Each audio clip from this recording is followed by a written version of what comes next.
Good morning, everybody. Welcome to our celebration of Holy Mother's birthday. Just an announcement. There's a black Mazda sedan parked in David Street, and I'm told the boot is open. So anybody know about that, please attend to it. The program starts with a Vedic chanting by the Sri Sarada nuns. Then, as I think many of you might know, Revered Pravrajika Amalaprana Mataji passed away recently. She was the General Secretary of Sri Sarada for many, many years. So we've incorporated into the program a special little memorial for her, which we'll have after the Vedic chanting. And Gayatriprana and Sridharaprana will be speaking, sharing their memories of her. And we have some photos to show as well, a PowerPoint presentation. Then that will be followed by a talk by Dr. Vanitha Sundra-Karean. The topic for her talk is Ma Sarada Today, Our Timeless Treasure. And we're very happy and honored to have Dr. Sundra-Karean with us today from Brisbane. She's come down from Brisbane. She teaches law at the University of Southern Queensland, and her biggest joy is drawing parallels between concepts in Vedanta and the common law, which I think will be another topic. We'll have you here again to speak on that sometime. Then that'll be followed by a talk by Gayatriprana on Holy Mother, Orthodox or Unconventional. Then we will conclude with lunch. So now I call on the nuns to come and do the Vedic chanting.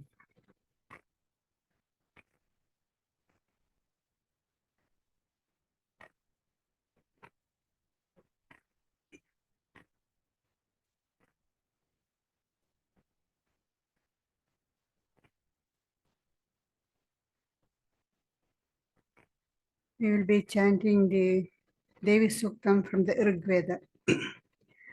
Om Sahana Vavatu Sahanau Bhunaktu Sahaviryam Karavavahai Tejasvinavadhitamastu ma vidvishavahai. Om Shanti Shanti Shantihi. Om Aham Rudre Bhirvasubhishcharamyahamaditye Ruta Vishwadevaihi Aham Mitra Varuno Bhabibharmyahamindragni Aham Ashwino Bha. I move the cosmic forces of vitality and wealth, the luminaries and all celestial powers. I sustain the cosmic forces of water and light. I am the center of energy, light and life, given by the sun, air, fire, and all other beneficial cosmic forces. Aham somamahanasam bibharmyaham tvashtaramutaposhanam bhagam. Aham dadhami dravinam Havishmate supravye yajamanaya sunnvate. Aham rashtre sangamani vasunam chikitushi pradhama yajñiyanam. Tamma deva vyadadhu Purutra Bhuristatram Bhurya Veshayanti. I am the mother, the restorer of wealth. I know all that is worth knowing and expressing. The divine powers function with my instructions. I possess all domains. My hymns are chanted in all places. Maya so annamatiyo vipashyati yapraniti yayim shrunotyuktam Amandavo mandavu pakshiyandi Shruti shruta shraddhivam te vadami. O enlightened men, through my power, all the creatures take breath, eat, see, and hear. Even if they do not know, they dwell in my love. I am in them. They are in me. Ahameva swayamidam vadami jushtam devebhirutamanushebihi yam kamayetam tamugram krinomi tam brahmanam tam rishim tam sumedham. Only I speak words that bring joy to divinities and men. I grant powers to men I favor. I make them divine, the seer, and men of perfection. Aham Rudreya, Aham Rudraya Dhanuratanomi Brahmadvishesharave Hantavau. Aham Janaya Samadam Krinomyaham Dyava Prithivi Avivesha. Aham Suve Pitaramasya Murdhan Mama Yonirapsanta Samudre Tato Vitishte Bhuvananu Vishwo Tamudyam Varshmanopasprishami. I stretch the bow for the defender of cosmic life, so that his arrows may pierce the malicious powers. I rouse the fury in the hearts of people to battle against evils. I penetrate the heaven and the earth, so that none violates my eternal laws. Ahameva vata iva pravamyarabhamana bhuvanani vishwa paro diva parayena prithivyai tavati mahina sambabhuva. Om Shanti Shanti Shanti. Hari Om Tat Shri Ramakrishna Arpanamastu. I breathe like the wind pervading all the regions. I go beyond the heavens, beyond the limits of this vast earth. I am invincible. None can defy me. Om, peace, peace, peace.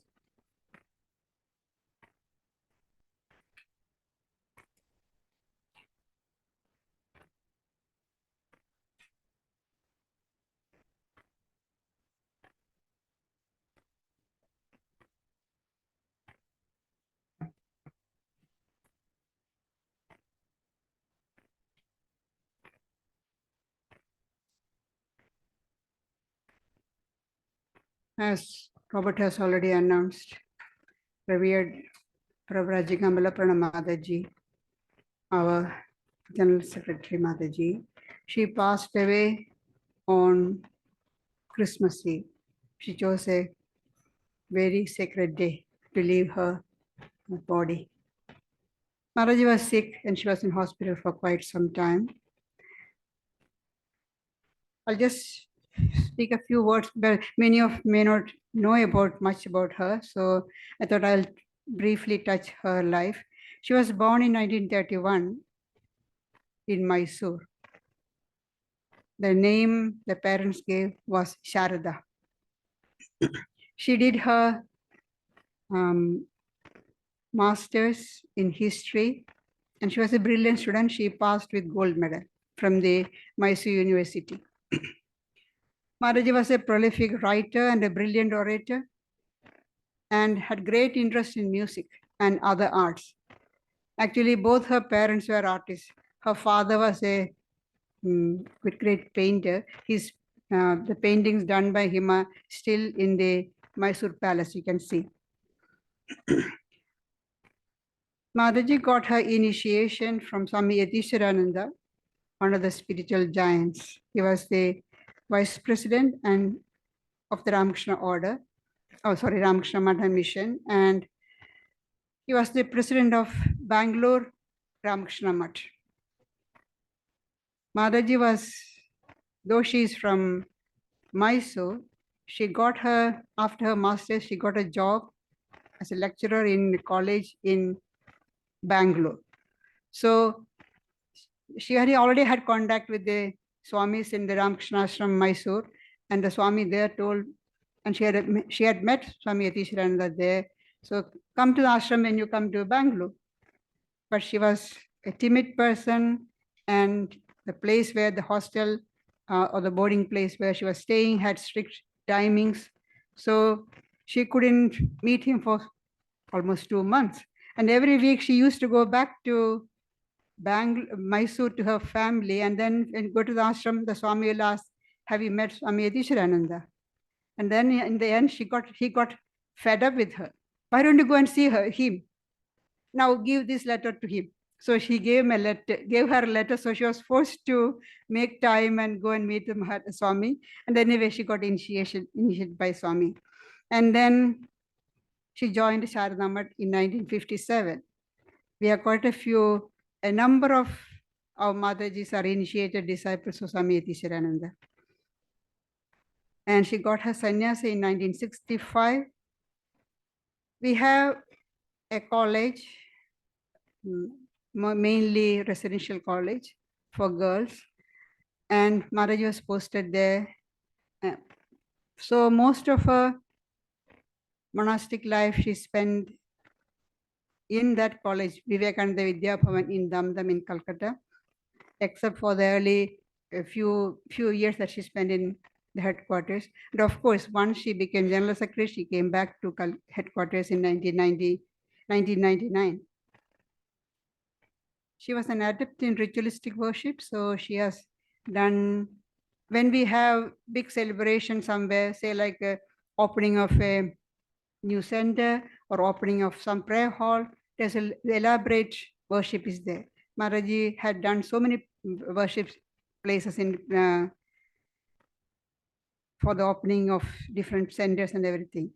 And here also in Sydney, when Mataji came here, Mataji had come twice, 1995 and 2007. 1995, she came as Assistant Secretary. She came during the Sri Ramakrishna's birthday celebration time. So Ajay Pranamaraji asked her to do the worship in the Tapove on a special day. And she was a very good cook also. Swamiji says, the person who can cook rice well can meditate well. We often think that, oh, cooking is something all for ordinary people. I'm intellectual. But according to Swamiji, the person who can cook well can meditate well, because that takes concentration. So Mataji is a very good cook also. And when Mataji came here, Ajay Pranamaraji took her to Adelaide, and also Mataji spent a few days in Dharma Retreat Center. So some of you here, I know, have spent time with Mataji there in Dharma. So it's all precious time, memories that we have. And she was very keen to spread the message of Sri Ramakrishna and Holy Mother Swamiji. So whenever anybody invited her to give talks, she was always ready. In spite of her regular duties, while as the principal of the college or as General Secretary, she had her heavy duties. In spite of that, she was always keen to travel wherever she was asked to, invited to. So she has traveled all over India and also outside India to many countries. USA. She attended the centenary of the World Parliament of Religions in Chicago in 1993. She was one of the speakers representing Sarada Mutt. Then she has gone to UK, she has gone to Iceland, Middle East, Australia, Sri Lanka, so many places. And a very, very inspiring speaker. So we all will miss her terribly when we go back to Calcutta next time. Fortunately, 3 of us got chance to go to India this time, be in her presence for some time, which we consider it as a great blessing. If we had postponed and plan to go next year, we would have missed her. So it was Sri Ramakrishna's will that we got a chance, and we offer our pranams to her.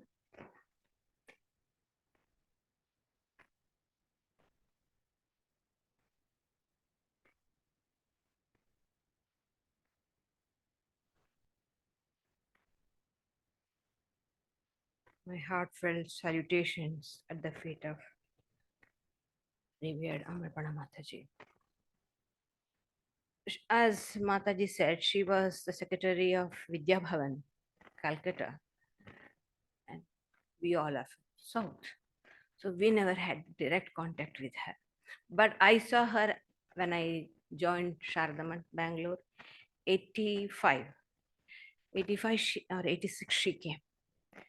And my impression about her was really, I just cannot express it. She gave a talk on Chandi. She sat there and she just closed her eyes. That's it.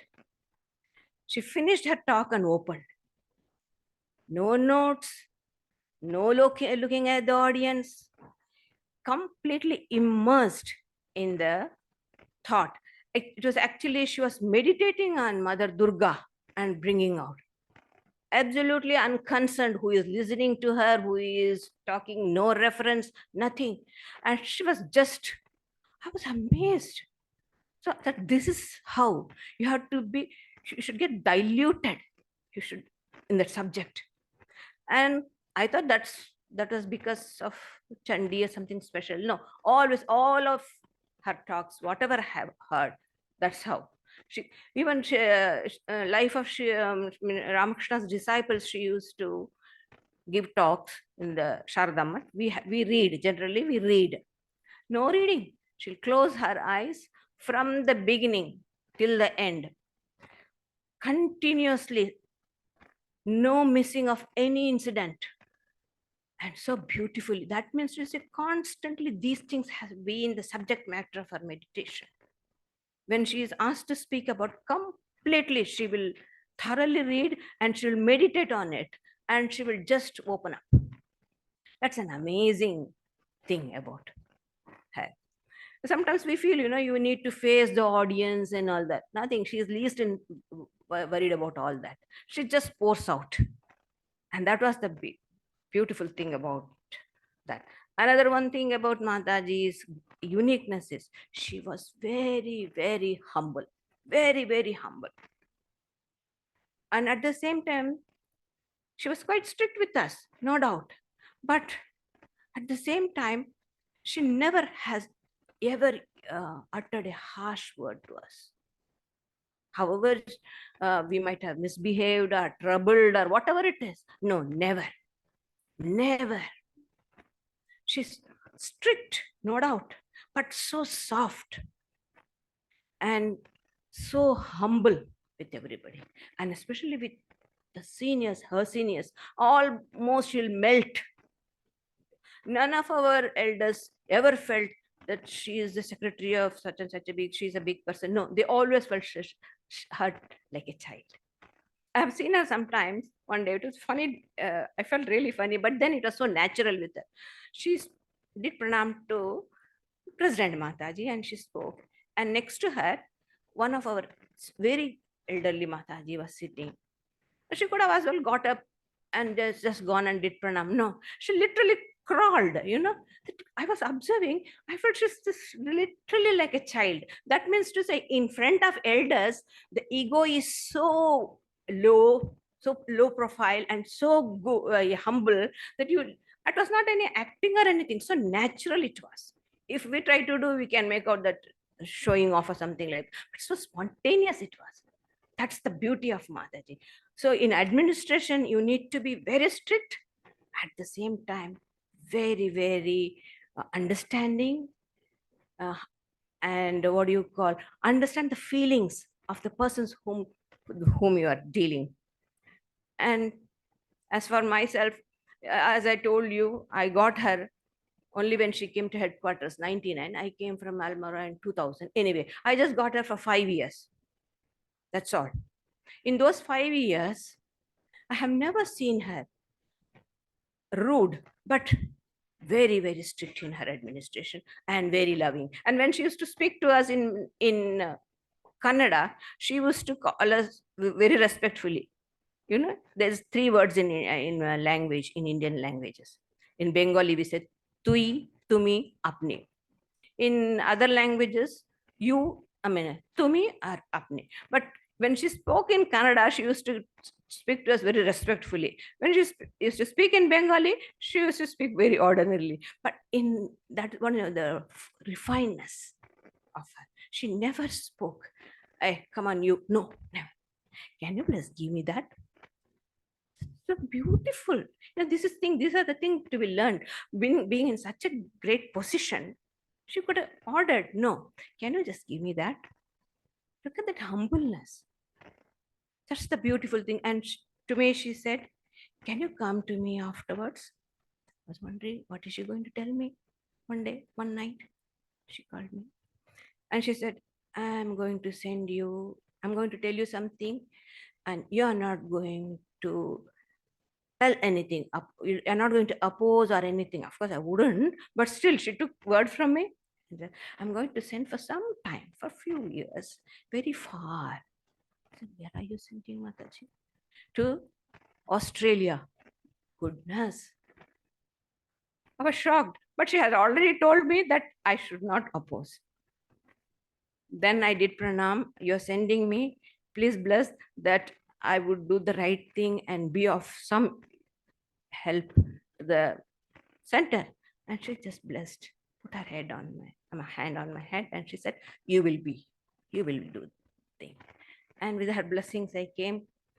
Really, when I came, I missed. We all wept. We always do that. But her blessing is always on us. Thank you.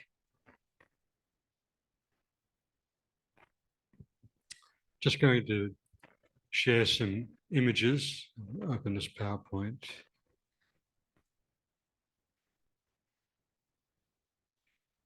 Most of these are taken in, it's 2005, isn't it, Gayatriprana? Yeah. 7, oh yeah. This is 2007. You think this is in the backyard of the Sarada Nunnery?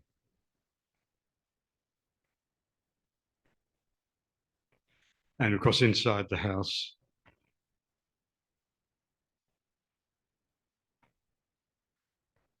Some of us are going to see much younger versions of us in these photos. Of course, there's our revered. This one's, yes, first visit. And of course, for those, if anyone doesn't know, that's at the lectern there is Revered Pravrajika Gayatriprana Mataji, who started this center and was here until 2011. And went back to India. We had a one-day retreat, I think, just with Amalapranaji. Yeah. So a lot of familiar faces there. And ominously, there's a few there who are no longer with us. But most are.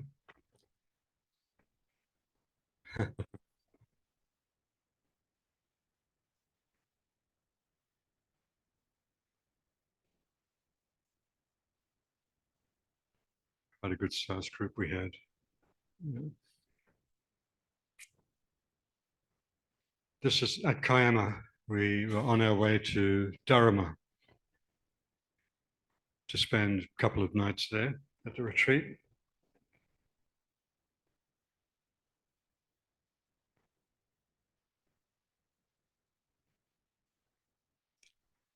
This is an old one. First visit. This was the committee, the management committee back then in 1995. Sorry? 1995.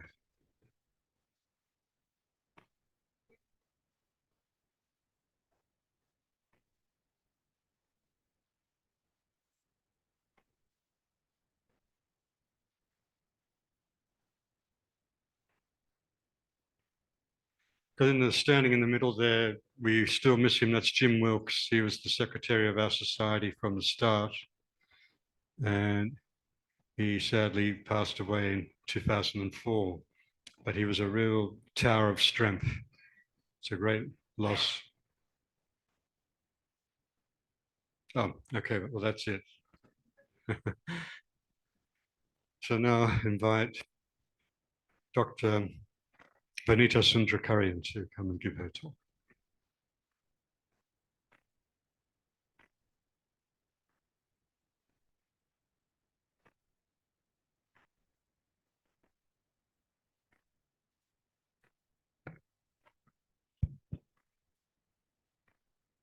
Hari Om, Pranams Mataji, and good morning, friends. I feel most honored for this opportunity to offer a humble householder's perspective of Ma Sarada on this auspicious morning, which is a great blessing to me. Sri Sarada Devi, the Holy Mother, or Ma as she's affectionately called, is our timeless treasure because without her, the Ramakrishna order of monks and nuns would not have materialized, let alone manifested its potentiality. Ma Sarada was not only Sri Ramakrishna's spiritual consort, she was the master's first disciple, whom he worshipped as the Divine Mother, and onto whom he entrusted his divine mission on earth. That mission is timeless, and Ma is with us in spirit and continues to shower us with her grace.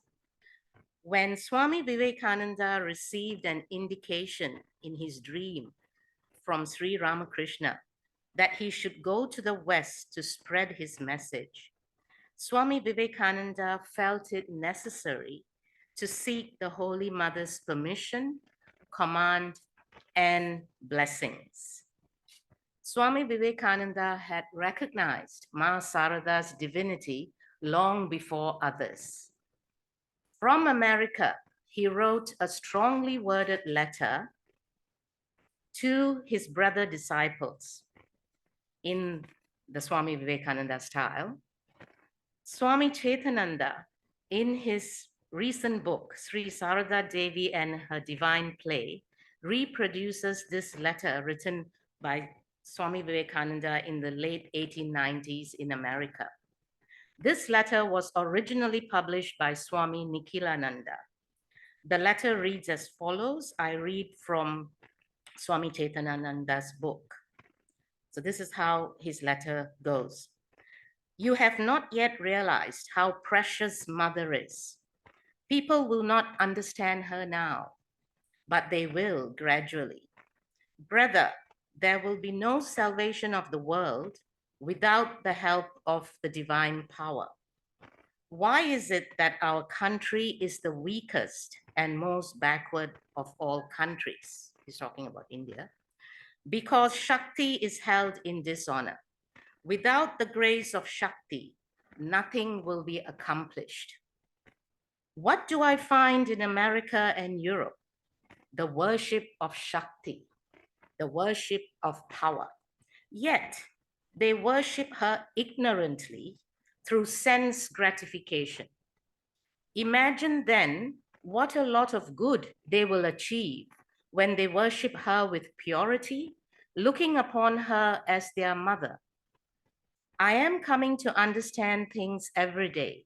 My insight is opening out more and more. Let Ramakrishna disappear. That does not frighten me. But it will be a calamity if people forget Mother. Don't be angry with me. None of you has understood Mother. Her grace upon me is 100,000 times greater than that of the Master. About Mother, I am a little fanatic. I can do anything if she gives the order. I shall give a sigh of relief when you purchase a piece of land and install this living Durga there. Brother, when I think of Mother, I say to myself, who is this Ramakrishna? I say this because of my fanaticism. Whether Ramakrishna was God or man, you may say whatever you like, but brother, shame upon him who is not devoted to mother. That says a lot, doesn't it? So similarly, Swami Vivekananda inaugurated the Ramakrishna mission after receiving the Holy Mother's blessings. Ma Sarada therefore was and is clearly the power behind the throne and the hand that rocks the cradle. I would like to share a few of Ma Sarada's quotes, which are my favorites. Firstly, her first quote here that I like: "One must be patient like the earth. What inequities are being perpetrated on her, yet she quietly endures them all. There is no treasure equal to contentment, and no virtue equal to fortitude. Even the impossible becomes possible through devotion. No doubt, God alone has become all these objects, animate and inanimate. But in the relative world, all beings act and suffer according to their past karma and innate tendencies. We suffer as a result of our own actions. It is unfair to blame anybody for it. It is best, therefore, to surrender all desires at the feet of God. He will do whatever is best for us. But one may pray for devotion and detachment. These cannot be classed as desires. The difference between a great soul and an ordinary man is this: the latter weeps while leaving this body, whereas the former laughs. Death seems to him a mere play. As clouds are blown away by the wind, the thirst for material pleasures will be driven away by the utterance of the Lord's name. To err is human. One must not take that into account. It is harmful for oneself. One gets into the habit of finding fault. I tell you one thing, my child, if you want peace, do not find fault with others. Rather, see your own faults. Learn to make the world your own. Everything depends on the mind. Nothing can be achieved without purity of mind. It is said, the aspirant may have received the grace of the Guru, the Lord, and the Vaishnavas, but he comes to grief without the grace of one. That one is the mind. The mind of the aspirant should be gracious to him. So these quotes by Ma Sarada bring me to my own reflection as a humble householder on our societal role. As householders, the relationships that we construct through our actions and omissions arising from our desires in our past and present lives manifest as duties. And in the context of Vedanta philosophy, we strive to navigate these duties through the principles of Viveka and Vairagya. Viveka meaning discrimination between right and wrong, and Vairagya meaning mental renunciation of the fruits of action. This applies to all our human relationships, and most importantly, the relationship we have with our biological or adoptive mothers. However, the relationship we have with the Holy Mother, with Ma Sarada, is one of surrender and a yearning for her grace, so we may stay focused on our spiritual paths. Ma Sarada has said, I am the mother of the wicked, as I am the mother of the virtuous. Never fear. Whenever you're in distress, say to yourself, I have a mother. With that, I pray to Ma Sarada to bless us all with her divine love and grace. Hari Om.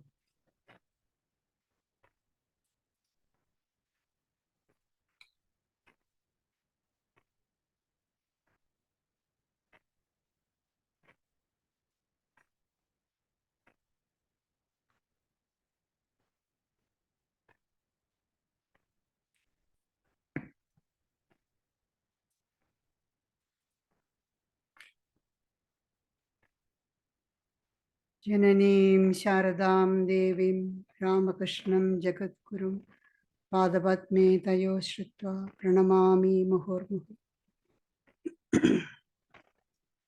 Swami Shivananda, one of the disciples of Sri Ramakrishna, about Holy Mother says, Mother assumed this human body in order to awaken the entire womanhood of the world.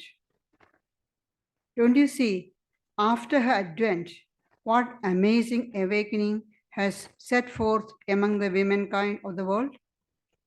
They are now resolved to build up their lives in all-round grace and to advance in all directions. Not much has been achieved yet. He has written in 1900, early 1900. This is just the beginning. As in the Vedic and Puranic ages, there came about the efflorescence of wonderful characters like Gargi, Maitreyi, Sita, Savitri, etc. Likewise, in this age too, there will arise even greater characters among women. A very surprising awakening is swaying women in the fields of spirituality, politics, science, literature, etc. And more awakening will come. This is the play of the divine power. Ordinary mortals cannot know the majesty of it all. This one, Swami has written or spoken to somebody in early 1900s. Now, if you look at around the world, you can see how true it is. We can see this awakening very clearly in the social context, like social justice, education, climate change, equality, etc. You can see in all these fields, women pushing forward.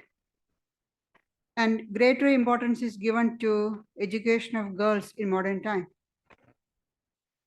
Actually, the researchers has shown that educating a girl child is the 6th most effective action against climate change. Young girls, teenagers are leading the movement now. We see here, even Australia, we see the school for climate change. They have acting against it, pushing the governments to do some action. When we look at the education of women all over the world, we see that the idea of women's education gaining momentum from the second half of the 19th century. Mother was born in 1853. Soon after that, or at that time, around that time, this women's education was gaining momentum. In 1861, higher education, that is secondary education and university education, were opened to women in some countries. Earlier, it was only for men. Women were not allowed to go to universities. And within 15 years' time, women were being admitted on a regular basis in many universities. Swami Vivekananda says, just like the bird needs 2 wings to fly, the society needs the development of both men and women for its progress. both men and women should be educated. Education should be given to both for the society to improve and develop. We have very clear evidence that education of girls and empowerment of women in general in the developing countries leads to faster improvement, faster decrease of population growth, better health. All this come from the education of girls. Education of a male child will improve one person. Whereas you give education to a girl, the family is improved, the family is saved. This is a phenomenon we see all over the world, not just in one country, all over the world, the same. We can see that after the independence, Indian government has brought in policies to ensure that boys and girls get equal opportunities for education. And many initiatives are going on with the aim of improving education and empowerment of women in rural and underprivileged areas. Our Mutt, Sarada Mutt, Sri Sarada Mutt does a lot of programs like that, both on a permanent basis and on occasions, special occasions. So Swami Vivekananda gave great importance to education of women in his plans because he has traveled all over India and saw the miserable condition of the masses and women. And when he realized that the superstition, backwardness, is all because women are not educated. And according to Swamiji, with proper education, women would be able to solve their own problems. Then there is no need for men to go and solve the problems for them. His idea was give them education and then hands off. They will solve their own problems. That is why he encouraged Sister Nivedita, his Irish disciple, Miss Margaret Noble, to start a school for girls in Calcutta.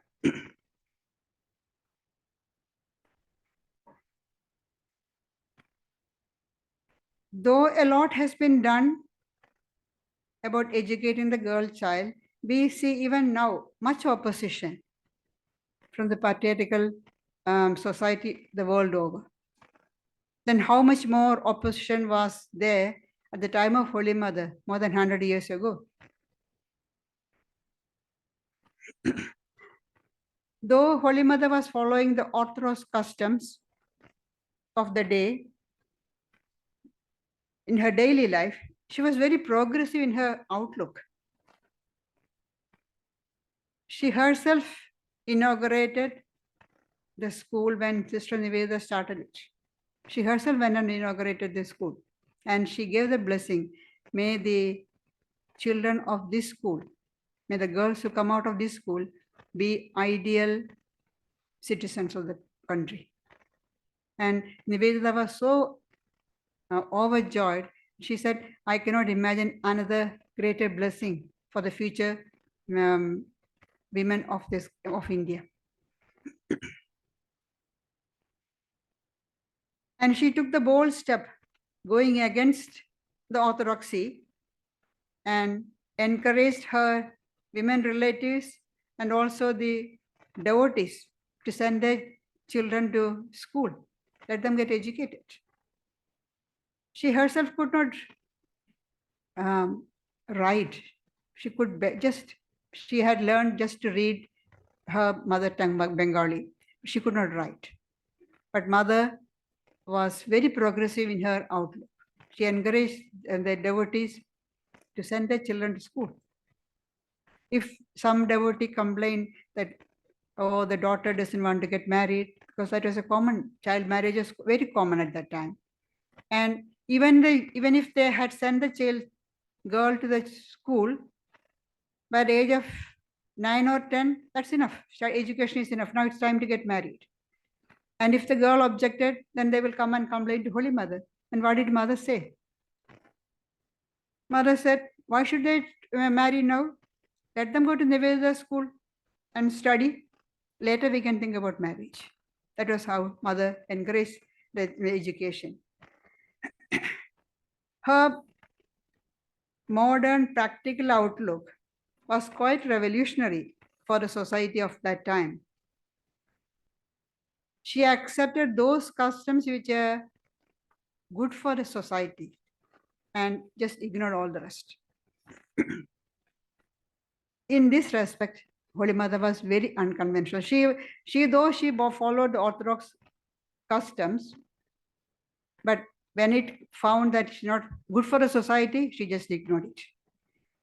For example, Sarada, who later became Pravrajika Gayatriprana, the first president of Sri Sarada Math, she was a student of Nivedita school. As a young child, she was already married. Now, by that age of 10 or 11, she was supposed to go to her in-laws' house. She didn't want to. By the time she was interested, leading a life like Sister Nivedita, unmarried life. And so what to do? She ran away from home. Sister Nivedita, Sister Christine, they didn't like that idea because they didn't approve of Sarala's running away. According to them, the ideal of Indian women is Sita and Savitri. So they should lead a married life. But Holy Mother was not at all bothered. Her only concern was the safety of Sarala because she has run away from home. She had to live in hiding. Sister Sudhira, who was a teacher in the school, herself an unmarried lady, she was helping Sarala, taking her from one place to another, far away outside Calcutta. So Mother was worried about her safety. And later, when Sister Sudhira wanted Sarala to go for nursing training in Dufferin School of Nursing, this is in 1914. Golapma, Holy Mother's close companion, was really shocked. Golapma, who was comparatively progressive, and she has accepted and moved closely, interacted with Sister Nivedita, Sister Christine, Sister Devamada, all foreigners, or according to that Indian society at that time, they are all mlechas, untouchables, foreigners. But Golapma was moving with them. She didn't have any problem, but she was opposing. What? It's not proper for a Brahmin girl to be sent to work in a hospital. Who will eat food cooked by her? See, eating food touched by others is a big thing. It's one of the main sticking points in early societies. Then Holy Mother replied to Golapma's objection was, why do you object, Golap? After her training, she will serve us only. That's exactly what happened. After she finished her training as a trained nurse, she served Holy Mother during the last illness.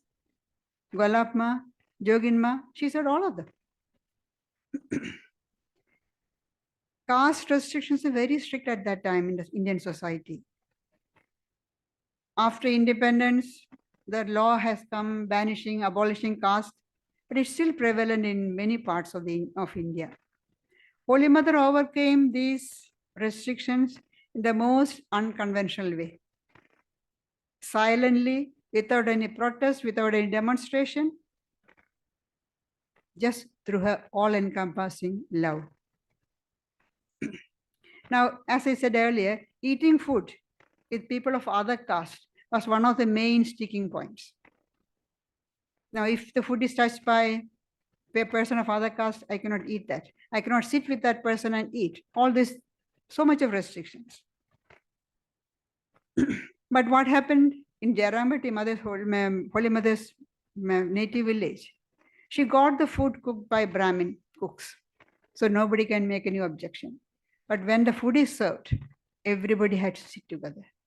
Whether Brahmin or non-Brahmin, there's no difference. All of them, Mother said, they're all my children, they all will sit together and eat. And she had to pay fine the village panchayat punished her by fining her. Mother didn't bother. She was happy to pay the fine so that all her children will eat together. No restriction there. No. We see this quite, now we don't understand what is this great about eating together. Now there's no more those restrictions and we can't even understand, we can't even imagine. At that time, even in Shantiniketan, the university started by Rabindranath Tagore, in the dining hall, there were separate lines for Brahmin students and non-Brahmin students. Even in 1940, in the Ramana Maharshi's ashrama, there was separate dining hall for Brahmins, devotees, and non-Brahmin devotees. And look how Holy Mother very easily removed the caste restrictions. She broke down all these barriers very easily, without the least difficulty. Not just the caste barriers, even the barrier of religion. In Jairambati, when Holy Mother's house was being built, Swami Sarada built a house for her, because earlier Mother was staying with her brothers, and as the number of devotees coming increased, there was a lot of inconvenience. So Swami Sarada built a house for her. When the house was being built, there were some Muslim laborers. One of them was Amjad. He was a robber. They called them mulberry robbers. One day he brought some bananas to offer from his garden. So he brought this bunch of bananas and told Mother, Mother, I have brought this for offering to Sri Ramakrishna. Will you accept it? Mother said, of course, you have brought it for offering to Sri Ramakrishna. Of course, master will eat it. And one of the ladies who are present there objected. How can you take that? How, Mother? He is a robber, he's a Muslim. Mother said, Amjad is just is my son, just like Sharad. Sharad is Swami Saradananda, the General Secretary of the Ramakrishna Math at that time, a disciple of Sri Ramakrishna. So Mother is putting both of them on the same level. There's no difference. And when Sister Nivedita, Miss MacLeod, and Mrs. Olibull went to see Holy Mother in 1898, after Swamiji came back to India, they followed him the next year. And Swamiji took them to meet Holy Mother. Holy Mother is upstairs in Udbodhan, and the ladies had gone up. Swamiji is downstairs with the other monks. Swamiji is really worried or concerned. Holy Mother is so orthodox. She hasn't had any contact with the external world. How will she be meeting or reacting to these Western ladies? There was no problem. As soon as the mother's attendant told the friends and disciples of Vivekananda, come, my children. They are already become my child. There's no difference. And then, as usual, they were given fruit prasad. And what did they do? Now Mother is not eating, so they offered to Mother. Mother, won't you take? Now you cannot imagine now, but at that time, the food touched by a foreigner. And Holy Mother is an Orthodox Brahmin widow. She cannot eat that. She cannot even touch that plate. But she took that from the plate and ate. Swami Vivekananda, even Swamiji could not imagine that this will happen. He was so overjoyed that he wrote to his brother disciple, Swami Ramakrishna in Madras. He wrote, Mother is here. And the European and American ladies went the other day to see her. And what do you think? Mother even ate with them. Isn't that great? Now we don't understand, but at that time it was extremely revolutionary. It's a great thing. And Sister Niveda herself wrote to another friend of hers At that time, she didn't understand, but later she realized what a great thing it was. She said, "What? This gave us all a dignity and made my future work possible in a way nothing else would possibly have done." So by that one act, by Holy Mothers accepting them, eating fruit from the plate, from their plate, Mother has accepted them, the Hindu society has accepted them. It is a great thing. Even later, when Sister Nivedita started a school, and in February, there's a Saraswati Puja in Bengal. Now, all the schools celebrate Saraswati Puja. Sister Nivedita also arranged to have the Saraswati Puja, worship of Mother Saraswati, goddess of wisdom. And she knew the sentiment of the children. She is a Mem Sahib. She should not be anywhere near the puja. So she remained upstairs on the first floor. The puja was done the ground floor. And the offering was, the priest came and did the puja. The children, the girls all made all the arrangements. And after the end of the puja, prasad was given. Fruits, no cooked food, only fruits, nuts, and all that. And the girls took them all in the corner of their cloth, but none of them ate there, because under the same roof as the Mem Sahib, no, it's against breaking the caste rules. No, they won't eat. They all went home. And here, Holy Mother ate with them. But such was the sisters' love for the children. Next year, the following year, when they did the puja, Saraswati Puja, both Sister Christine also was there. She is an American. Sister Nivedita is Irish. They again wanted to remain upstairs on the first floor. The children dragged them down. No, sisters, you will be sitting here. And they were happy to eat the food there. They have completely changed. That love changes, breaks the barriers. Even liberal-minded national leaders like Gopalakrishna Gokhale, Ranade, and they all had to do penance after having tea with Christian missionaries. Such was the society. And here, how easily Holy Mother broke all those barriers. She was very unconventional. Orthodox, at the same unconventional.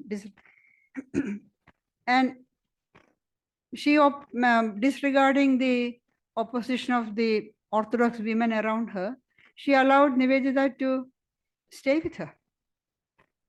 Sister Nivedita afterwards writes, "If I knew what sort of trouble I am putting her into, I would not have demanded." She demanded that she stays with Holy Mother in the same house, under the same roof. Later, she realized what sort of a terrible trouble she had given to Holy Mother by that demand. But Mother allowed her.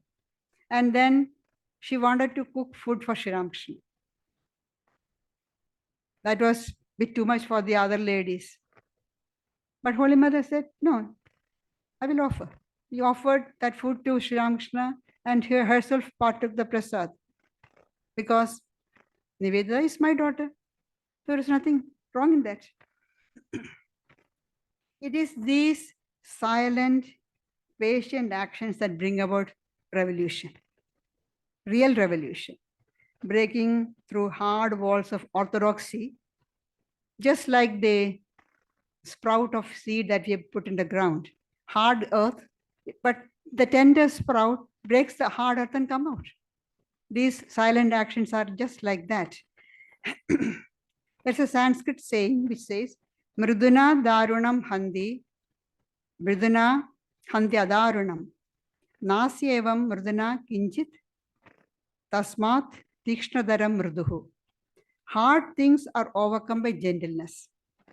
Soft things are overcome by it. So both hard and soft things are overcome by gentleness. There is nothing in this world which cannot be overcome by gentleness. Therefore, gentleness is the sharpest weapon.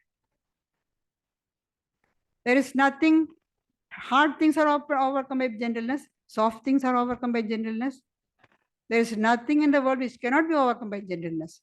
So, Gentleness is the sharpest weapon.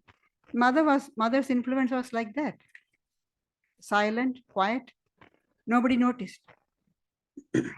She is a perfect example of gentleness, humility, purity, patience, led a very secluded life with very little experience of the world. So she exerted and even now continues to exert one unusual influence. Sister Niveda wrote a letter to Holy Mother from when she had gone to West. Surely the wonderful things of God are all quiet, stealing unnoticed into our lives. The air and the sunlight and the sweetness of the gardens and of the Ganges. These are the silent things that are like you. You are silent, sweet, come unnoticed into our lives. The results as far as Holy Mother's silent revolution about caste and religion has borne out wonderful results. Now we have devotees, as we can see, go to any place, you can see people of all caste, all religion, all race, sitting together, eating together, no problem. They're all children of Holy Mother. They are Hindus, Christians, Muslims, Sikh, Jewish, Buddhists, Parsis, all of that, her disciples. Even during Mother's time, we had all this, and even now it's all the more. Now that the society has become more the global village, it's all the more. Even in the remote village of Jayarambati, that influence has come. There is one incident where two children were playing and they saw a group of devotees coming to Holy Mother's house. So for the one child asked the other, what caste are they? Because caste is so important. What caste are they? The second one replied, they are devotee caste. That's a caste. Devotees are one caste. Sri Ramakrishna himself said, devotees have no caste, or devotees are, they form by a class, by caste by themselves. Devotees are, and they are devotee caste. At the same time, Holy Mother had great boldness, fearlessness, strength, common sense, liberal mindedness. Sri Ramakrishna taught her that the secret of having good social relationship is one's ability to adjust one's behavior according to the time, place, circumstances, and the nature of the people one has to deal with. So Mother has to adjust all the time. So that's why it's no wonder that her behavior is so unconventional. Just to give a few examples of all these, how liberal-minded she was. Once a lady came to Udbodhan. She had gone astray. And so she didn't dare to enter Mother's room. Those who have gone to Udbodhan knows you climb up the steps. There is a sitting area and then Holy Mother's room. So she stood at the door. Mother said, come child. She hesitated. She took the lady by her hand, got her into the room and said, now whatever you had done wrong, just tell Master and pray that and say that you won't repeat them. Do it again. You'll be all right. The aristocratic ladies are offended. Those who are sitting there. And so, some of them even threatened, if Mother allows that lady to come again, we won't be able to come. Mother said, doesn't matter. If they don't come, doesn't matter, but she is my child, she'll come. And her argument is, if my child covers itself with filth, is it not my duty as mother to take it on my lap and clean it? That's what Mother did. We see similar idea even spoken by Jesus. The Pharisees blamed him for mixing with tax collectors and prostitutes. And what was Jesus' reply? It is the sick that need the physician for healing. Healthy people, we don't need doctor. It's the sick people who need doctor. And Holy Mother allowed two of the well-known actresses of that time, Tinkari and Tara Sundari. Actresses are, many of them at that time are prostitutes. So actresses are, whether they are good or bad, they were considered as outcasts in the society. But Mother allowed them to come into her house and sing devotional songs.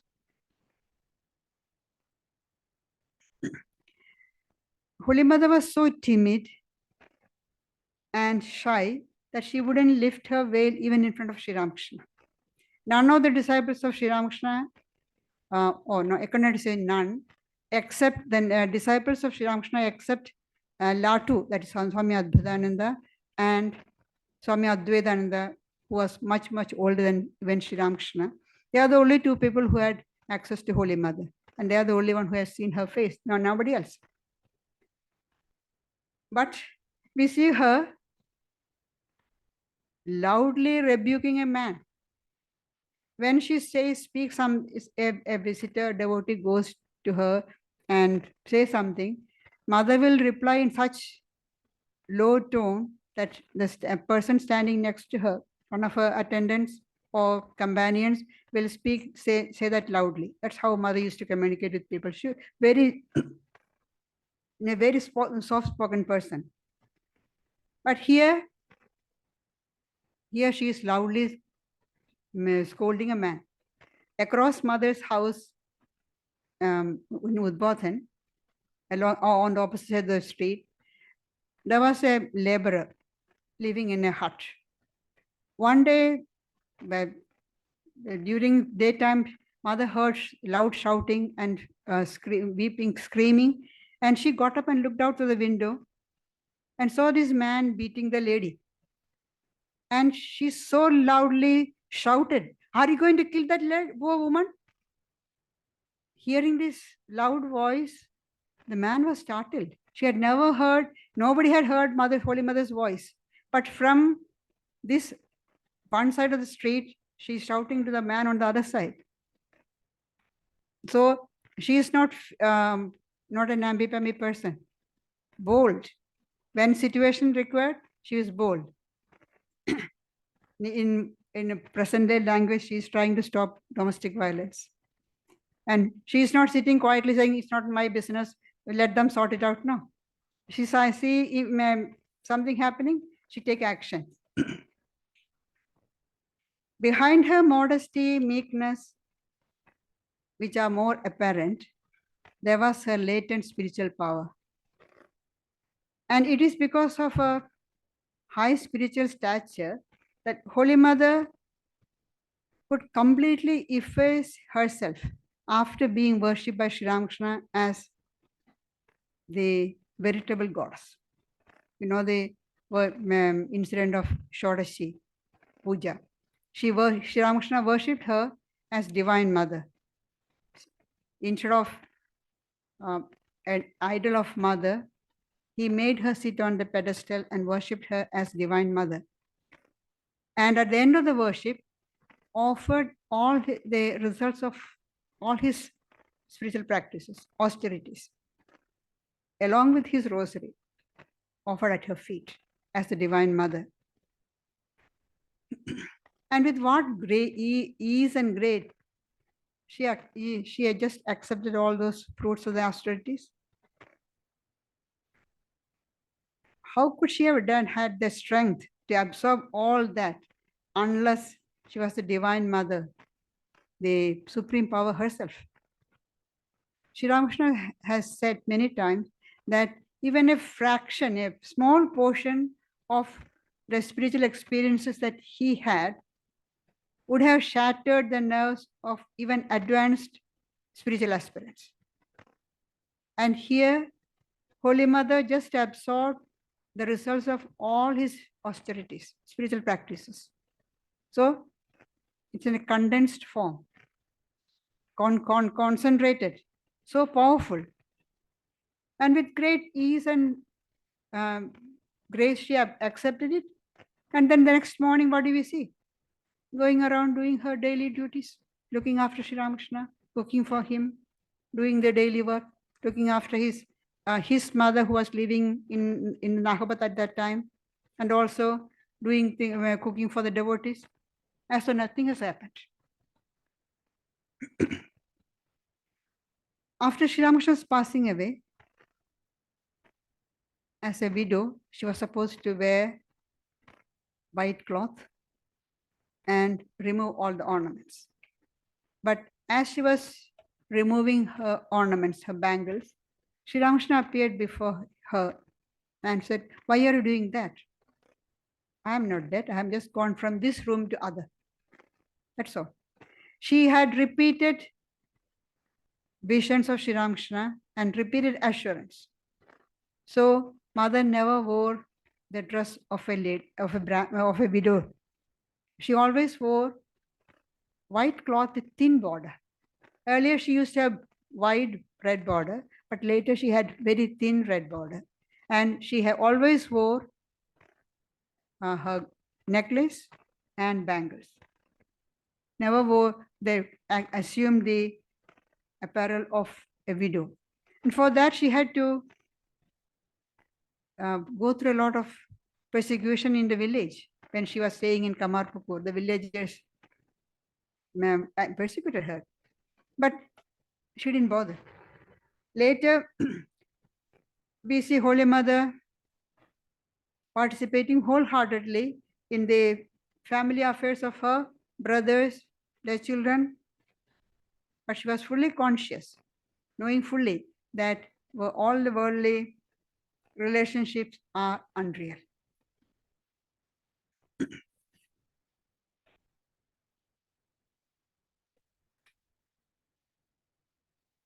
So we see that mother is very strong, powerful, bold, great strength, but she had one weakness, which we can and we should make use of it. Worldly people make use of all the loopholes in the law, that government laws, and try to take advantage of those loopholes. We also should make use of this weakness of Holy Mother. In her own words, she says, "If anyone calls me mother and asks for something, I cannot refuse." So that's a weakness. She's got a weakness. We just call her mother and ask for something. She cannot refuse it. She told Sri Ramakrishna. Sri Ramakrishna said, "Promise that you won't give this my food to anybody's hand."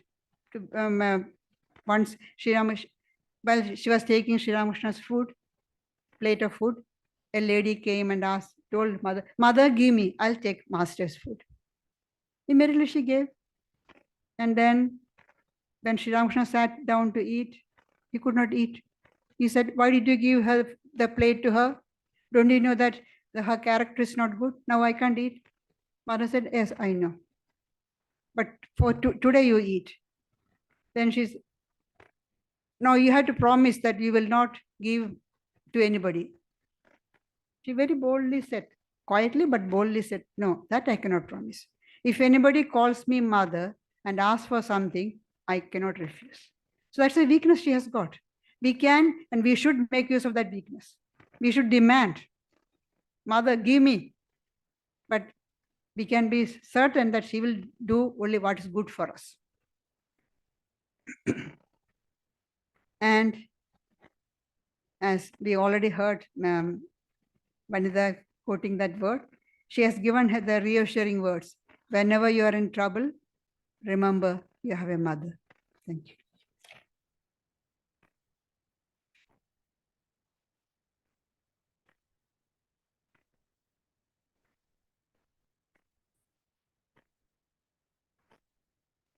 A few announcements about our upcoming activities. We're still in a summer recess, so-called, although we're having plenty of events in any case. We have the retreat at Dharma, which will be led by Gayatriprana Dharma as our retreat center in Robertson on 100 acres. There'll be a retreat starting on Tuesday, the 9th, this coming Tuesday in the evening. and it'll go right through to Thursday, the 18th of January, the afternoon. And you have the option of coming for the day or spending one or more nights. So if you're not already on our email list, in which case you would have had all the information about this, I can fill you in afterwards. We got on Sundays 21st and 28th of January, because it's summer recess, we're not having formal Sunday morning talks, but the nuns will be here. You're welcome to join them for some spiritual reading and some silent meditation time. So that's from 11 a.m. to 12 noon on Sundays, 21st and 28th of January. Then in early February, we have Swami Vivekananda's birthday celebrations. Actual birthday is on the 2nd of February. And in the evening, as we do with Holy Mother and Sri Ramakrishna as well, the nuns have a simple ceremony with the Arati devotional songs and some silent meditation. And then Gayatriprana will do some readings from his life. And that's from 6:30 p.m. Those who don't know, the Sarada, that's where the nuns live. And if you'd like to attend, just see me afterwards. So I can give you more information about that. On Sunday, the 4th of February, we'll have the public celebration of Swami Vivekananda's birthday. And happily, we're going to have a guest speaker. That will be Pravrajikas Amalaprana Mataji, who has just arranged her flights to come here. She'll be here from 22nd of January to 9th of February. So having her here, we like to take advantage of that. So she'll be giving a talk at the Swamiji's birthday. She's one of the leading figures of the Matri Bhavan Hospital in Calcutta, run by the Sarada Mat. So she likes to also talk a bit about that whenever she's here, how the hospital is going. They're doing very good work. And then also for Swamiji's birthday, there'll be a panel of speakers. They're going to talk about what teachings or articles or talks that Swami Vivekananda has given that's really had an impact on them. There'll be more information about that. Our email's going out this Tuesday, so you'll get full details about that. And that's now, we invite you to stay back for lunch. Thank you very much for coming in such numbers today. Now we will look forward to having lunch together at the back.